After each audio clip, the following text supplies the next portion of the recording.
अस्सलाम वालेकुम। आज हम बनाएंगे साबुत मूंग की दाल, जो कि बहुत ही हेल्दी और बहुत न्यूट्रिशियस दाल है। साथ में काफ़ी डाइजेस्टिव भी होती है और इसके साथ साथ ना टेस्टी भी बहुत होती है। तो बस एक बार अगर आप इस दाल को मेरे तरीके से बनाएंगे तो हमेशा आप इसको इसी तरीके से बनाना पसंद करेंगे। चलिए शुरू करते बनाना। सबसे पहले यहाँ पर 1 कप यानी कि 200 ग्राम मैंने साबुत मूंग दाल ली हुई है, जो हरे छिलके वाली होती है ना, साबुत, वो मूंग दाल ली है। 2-3 घंटे पहले इसको भिगो लीजिएगा। अगर नहीं भिगो पाए हैं तो फिर कम से कम आधा घंटा तेज़ गर्म पानी में भिगो दीजिएगा। अगर नहीं भी भिगोएंगे तब भी ये बन जाएगी, लेकिन भिगोने से कुकिंग टाइमिंग थोड़ी सी कम हो जाती है। तो मैंने आपको दिखा दी किस तरह की हरी मूंग दाल थी। अब मैंने इसका पानी निकाल दिया और इसको एक प्रेशर कुकर में ट्रांसफ़र कर लिया। 1 कप दाल ली थी तो अब मैं इसमें डालूंगी 4 कप पानी, यानी कि 1 लीटर इसमें पानी डाल देंगे। आधा टीस्पून नमक और आधा टीस्पून हल्दी का पाउडर, 2 तेज़ पत्ते और 2 इंच का दालचीनी का टुकड़ा इसमें डाल देंगे और प्रेशर कुकर की लिड लगा देंगे। हाई फ्लेम पर जब एक सीटी आ जाएगी गैस की फ्लेम को धीमा कर देंगे और लो फ्लेम पर इसको 8 से 10 मिनट पकाएंगे। अगर आपकी दाल नहीं भीगी है तो 20-22 मिनट आपको पकाना होगा, अगर आप इसको डायरेक्ट पका रहे हैं। तो यहाँ पर तकरीबन 10 मिनट मैंने एकदम धीमी आंच पर इसको पकाया था। जब इसका प्रेशर खुद से निकल गया तब मैंने इसको खोला है और यहाँ पर आप देख सकते हैं दाल एकदम परफेक्टली कुकड है। इसी तरह से अच्छे से पकी हुई दाल हमें चाहिए। चलिए इस दाल को साइड में रख देते हैं। अब यहाँ पर एक पैन ले लेंगे और इसमें तकरीबन 1/4 कप तेल को गर्म कर लेंगे। 3 से 4 चम्मच तेल गर्म करके 1/4 टीस्पून इसमें हींग डालेंगे और आधा टीस्पून डाल देंगे ज़ीरा।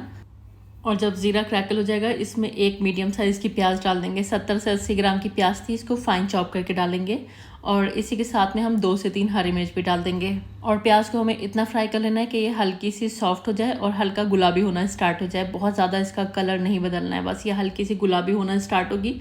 इसमें 1 टीस्पून लहसुन और अदरक का पेस्ट डाल देंगे और लहसुन अदरक के पेस्ट को भी ना थोड़ा सा पानी भी साथ में डाल देंगे, जिससे कि प्याज और ज़्यादा डार्क ना हो। और 1.5-2 मिनट के लिए अदरक लहसुन भी भून लेंगे, जिससे कि अदरक लहसुन की कच्ची स्मेल ख़त्म हो जाएगी।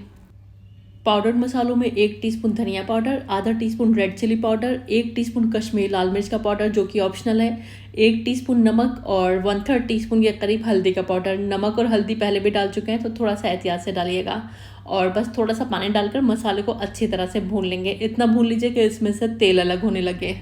तो यहाँ पर अच्छी तरह से मसाला भुन चुका है, तेल सरफेस पर आने लगा है। तो अब डाल देंगे इसमें 2 मीडियम साइज़ के टमाटरों को चॉप करके। तकरीबन 125 से लेकर 150 ग्राम तक हमें इसमें टमाटर का इस्तेमाल करना है। अब इसको इतना भून लेंगे कि जो टमाटर हैं ये सॉफ्ट एंड मशी हो जाएं। तो चाहे तो आप थोड़ी देर ढक दीजिएगा इसको और लो फ्लेम पर 5-7 मिनट के लिए छोड़ दीजिएगा। इससे क्या होगा, टमाटर आपके एकदम सॉफ्ट हो जाएंगे।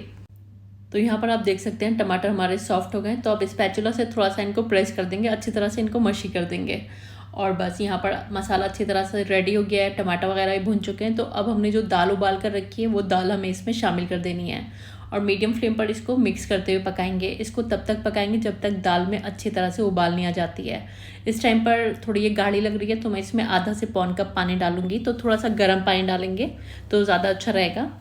और बस पानी डालकर अच्छी तरह से इसको हाई फ्लेम पर पकने के लिए रख देंगे। अच्छी तरह उबाल आ जाए तो 3-4 मिनट धीमी आंच पर रख दीजिएगा, जिससे कि खूब अच्छे से दाल आपकी ना खूब अच्छे से मसालों के साथ पक जाएगी। तो यहाँ पर उबाल आने के बाद 3-4 मिनट मैंने एकदम धीमी आंच पर पका लिया था। दाल हमारी बेहतरीन तरीके से पक चुकी है, ज़बरदस्त हमारी दाल बनी है। इसके टेस्ट को और बढ़ाने के लिए इसमें एक तड़का लगा लेंगे।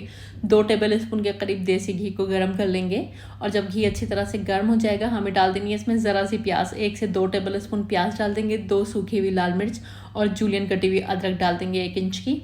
और बस इसको इतना पका लेंगे कि प्याज हल्की सी गोल्डन होना स्टार्ट हो जाए।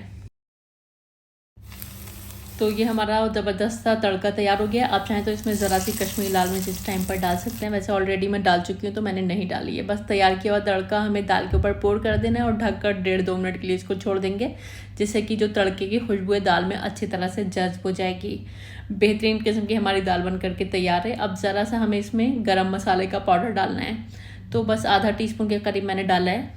आप चाहें तो गरम मसाले का पाउडर तड़के को डालने से पहले भी डाल सकते हैं। हरे धनिया के पत्ते और बीच से चीरा लगी हुई हरी मिर्च भी डाल देंगे।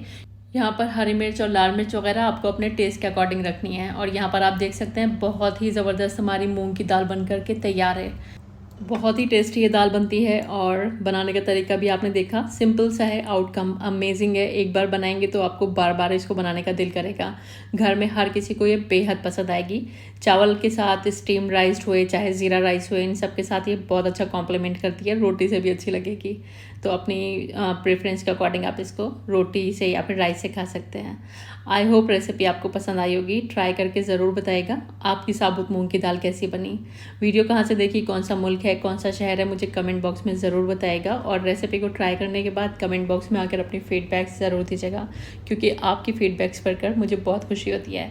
बस सर्व करते टाइम थोड़ा सा देसी घी और पोर कर दें, जिससे कि खुशबू और ज़्यादा बढ़ जाती है इसकी। और बस आप इसको गर्मा गर्म सर्व कर लीजिएगा। Thanks for watching. अल्लाह हाफिज़।